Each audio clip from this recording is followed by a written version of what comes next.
Assalamu alaikum. My question is for Mr. Yusuf.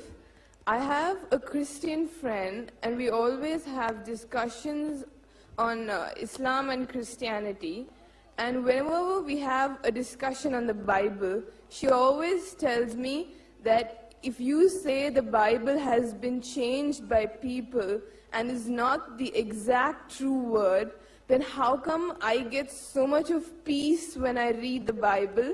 She says that when she reads it, she feels closer to God. How do I counter this question? Bismillah, alhamdulillah, wa salatu wa salam. I don't know if I'm in the right place to tell you this or not. We got a lot of fans here that like the idea of having debates with people. We got a lot of Ahmadiyyat fans, and we love him very much. And Dr. Zakir Naik's fans are here. I'm in the heart of that. So what I say may not go over real well, but I have to tell you something. I'm not a big fan of debating with the people over the Bible. You can debate with them about a lot of things. What do you believe about God? I'm right here. Come on, let's debate all day long. But when you start to criticize the Bible, you got a problem. You got a real big problem, because the very beginning of this book right here, when it tells you, ذَلِكَ الْكِتَابُ لَا رَيْبَ فِيهِ, there's no doubt in this book. It's a source of hidayah for those that have taqwa for Allah. And then it continues to tell you, but it's only going to be for those that have the taqwa for Allah. Then they have to believe in the ghaib, the unseen. They have to establish regular worship. They have to pay their zakah. Then they have to believe that this is coming down to Muhammad and Sallallahu, and they have to believe in the book that came before.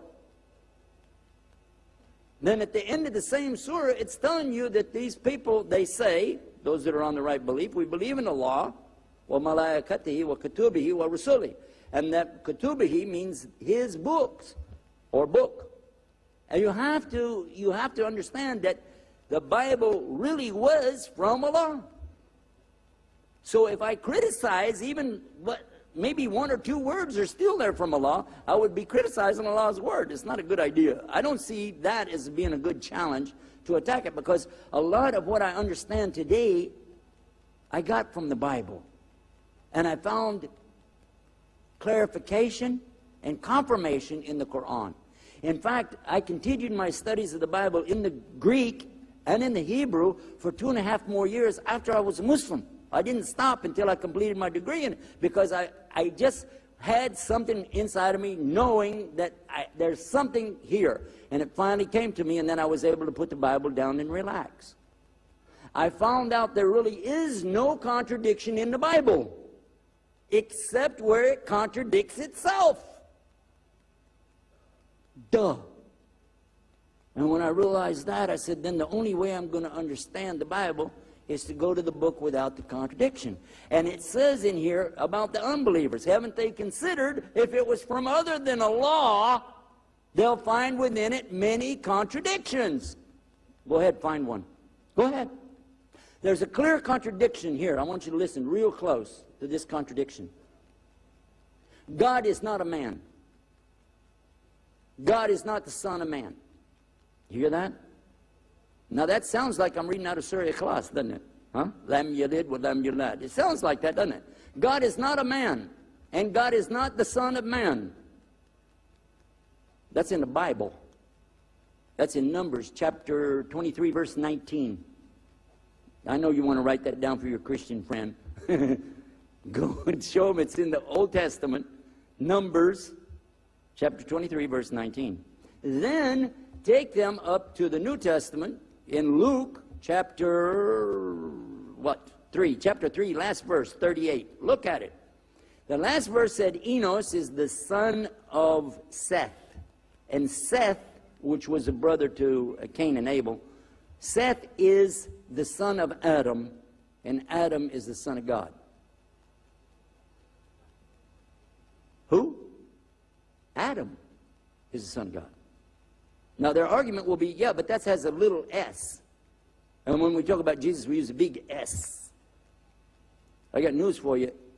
In the Semitic languages, which includes Arabic, Aramaic, Hebrew, there are no capital letters. There's no upper lowercase letters.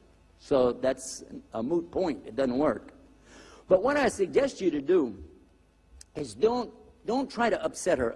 Let me explain why, the overall picture of this. If I'm going to debate with them, and I finally convince them the Bible is not from God, if I did, well, I already give you the argument the other side, but if I said, okay, now what do you think? She said, I'll never pick it up again. I will never go to the Bible to find any peace again. I'm never going to do it. I'm totally away from it. Do you think that makes her a Muslim? That's not called a Shahada, is it? Is it? It sounded to me like she left something, but you didn't give her anything.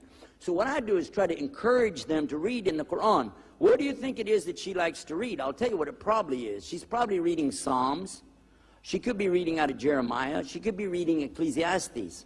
All of these have very good parables and teachings in there. Some are so much like the Sunnah of Muhammad sallallahu alaihi wasallam, you'd be surprised. The one in there about how do you worry about the speck in somebody else's eye when you have a log in your own eye is from the Sunnah as well as from the Bible. The one about the camel going through the door thing, again, the same thing. So a lot of the things, if you're going to criticize the Bible, you're criticizing the Quran and the Sunnah both. So I really encourage you to find what's good about what she says and encourage her to consider what Islam says, the same thing. The Bible says God is one. It says it real clear. So why do I want to argue with her about that? That wouldn't make sense. The example, chapter 12, verse 29 in Mark, they asked Jesus about, oh, good master, what's the greatest commandment? And he said, according to what survives of the Bible today, he tells them, know, O Israel. Because remember, according to him, he only came to the lost sheep of the tribe of Israel. Know, O Israel, the Lord thy God is one Lord. And you have to worship him with all your heart and all your love and all your might. So if this is a teaching that they have, what do I have that's different than that? Do I want to attack them on exactly... I convince them, put all that out of your mind, and then come over to me, and I'm going to reteach you the same thing again. That doesn't make any sense. And you're like cutting somebody off and sinking their ship and not giving them anywhere to go. As Sheikh Jafar was telling us before when we talked about building bridges, he said, you don't have to build any bridges. The bridges are there. Just have to help the people clear the way to see that get on the bridge and come on over to Islam.